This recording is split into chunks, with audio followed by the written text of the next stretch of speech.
Longevity Hill, home to one of China's most revered icons.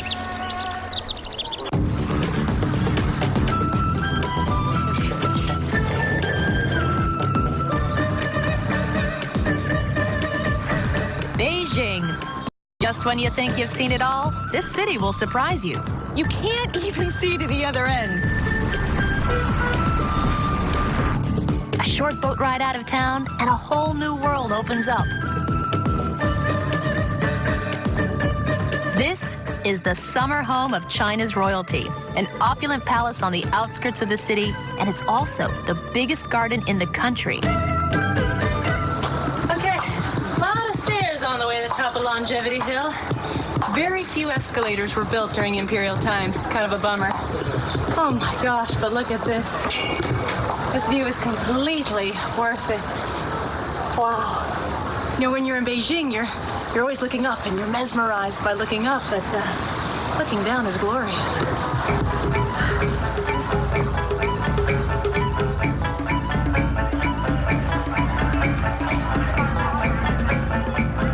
A few more stairs to go, but this is the surprise.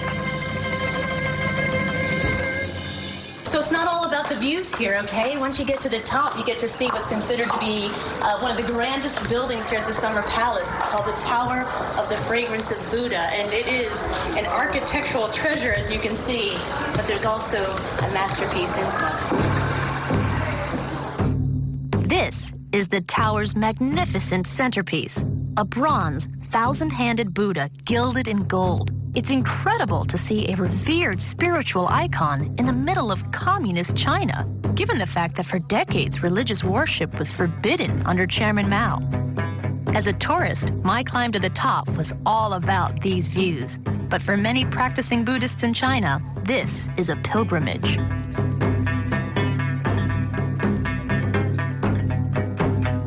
The Summer Palace has one more surprise. It's a man-made lake, and it holds a boat that nearly sunk the empire. Wow, that is something else, isn't it? That's the marble boat. It's actually not marble. It was painted to look marble, and the Chinese view it as the symbol of China's demise. Money was supposed to go to modernize the Navy, but the Empress at the time thought, no, I'd rather have a boat.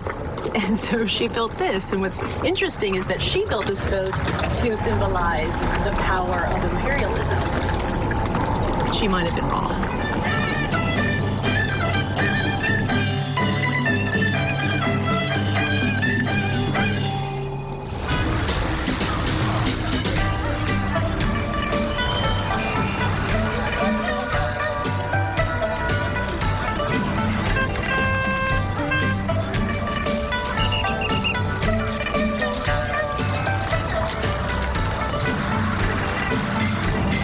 Today's a big day, heading to the Great Wall of China.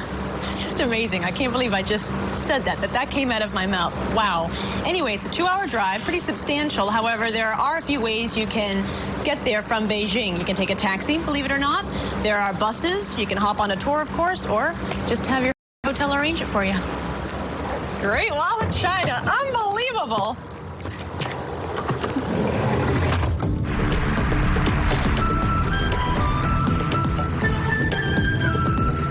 I can see by the signs I'm getting closer. This is one of the 7 wonders of the world, and I'm actually going to walk on it.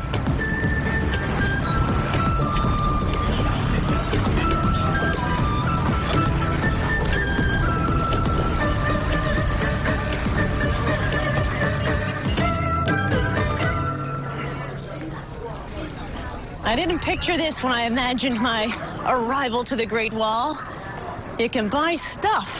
Hats, paintings, jade, feather fans. It's the great shopping mall of China. Oh, look at this.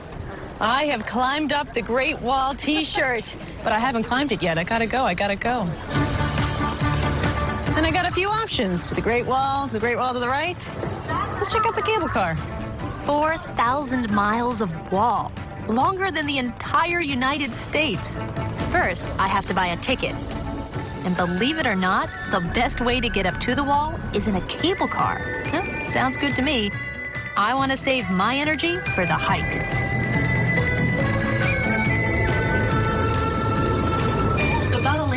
very first part of the wall opened up to visitors. It's also very close to Beijing, the closest part of the wall to Beijing. So obviously it's the most touristy part of the Great Wall, hence a cable car. But this is nice because it does allow for people who would have a hard time to get up to the wall an easier time. I plan on doing a lot of climbing up at the wall, so I thought I'd take this.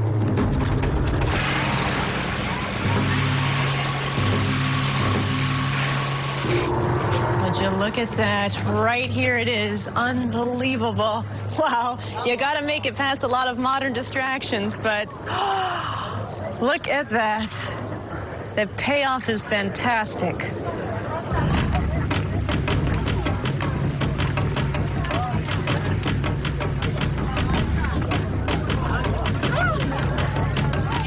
It's like they're surrounded by people right now. Everyone's speaking different languages, but we're all having the exact same moment, right? We're just in awe.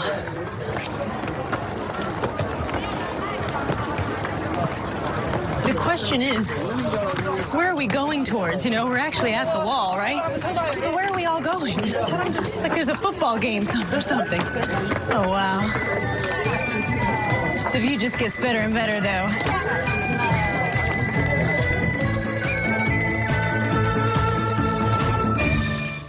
Tiananmen Square. So the emperor was not only your ruler, he was also a god? Really like the two wheels. Wow! Are there brakes? All my experiences in China have led up to this, the Great Wall. Today, I'm fulfilling a lifelong dream. When I first got here, I could hardly move through the crowds. But now I found the secret. Just keep going. Before you know it, you're all alone. Oh, this is wonderful. Look at this. I basically have the Great Wall of China to myself. I can actually hear the wind. I don't hear people. It's actually surprisingly easy to get away from the crowds. I mean, look at this. I just took a sharp right turn. And of course, I brought myself a little sandwich because I'm going to need a lot more energy. Because I'm going. I'm just going.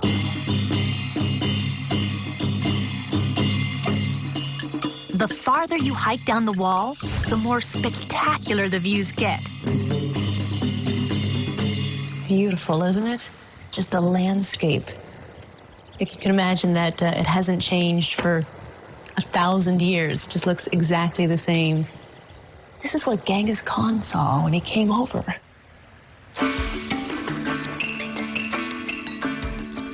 The Great Wall used to be a lot of little walls surrounding small cities. But around 221 BC, yes, BC, the first emperor of China linked all the walls to keep out invaders from the north and created this. There's the guard tower. There's a guide there who can tell us a little bit more about this amazing wall we've been spending the day on. So what is this behind me? This is the watchtower, but a special watchtower. The soldiers can live here in ancient China like a house. Oh, okay. And how would they alert people, the others, that there were invaders coming or danger was happening? You know, smoke signals. Today we have mobile phone, but in that dynasty, just use smoke signals.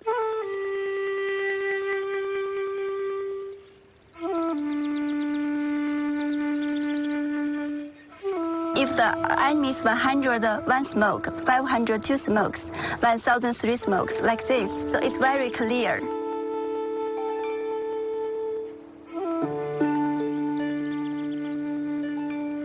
So you did not want to see three smokes? Yes. That was a lot of people. And it's okay if I go in and take a look? Yes. All right. We can. I'm going to head in.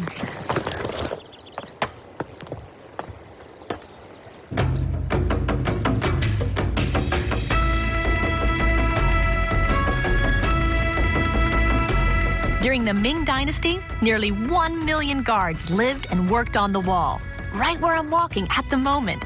You just don't get that kind of history at home.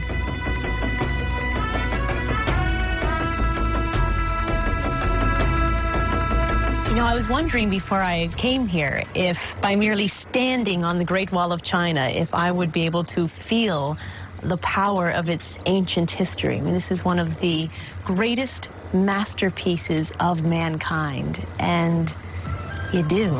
You just feel it standing here. It's a mythical place and an absolutely unforgettable experience.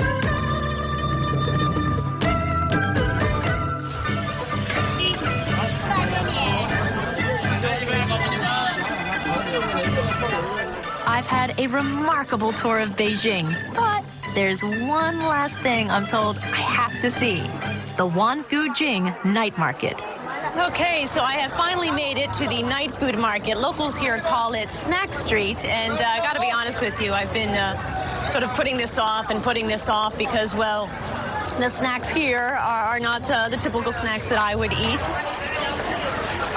Look, they've got centipedes, snake, grubs. So right now, I'm not quite sure. For me, this is just going to be a fun photo op, or if I'm actually going to try something. Still thinking.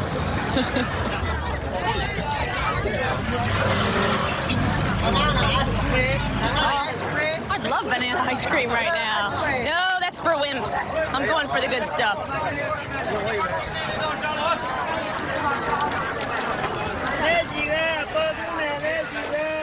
I'm going to try something really crazy here, and I think it's going to be starfish. All right.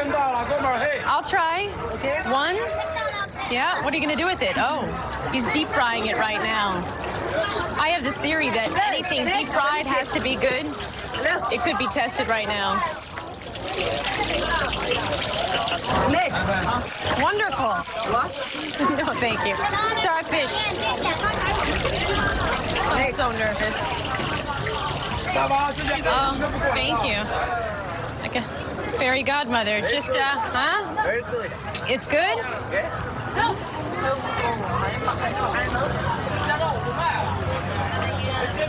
That's very good. I like it. Thank you, Shay Shay. It really is good. It's just crunchy, fishy. I'm so proud of myself. You know, growing up, I always imagined China as the most foreign, inaccessible place on Earth. But having seen it with my own eyes, I have to say, while I did find it ancient and mysterious, I also discovered it is very easy to explore. I don't know of anywhere else on Earth where the past and the present come together so magnificently.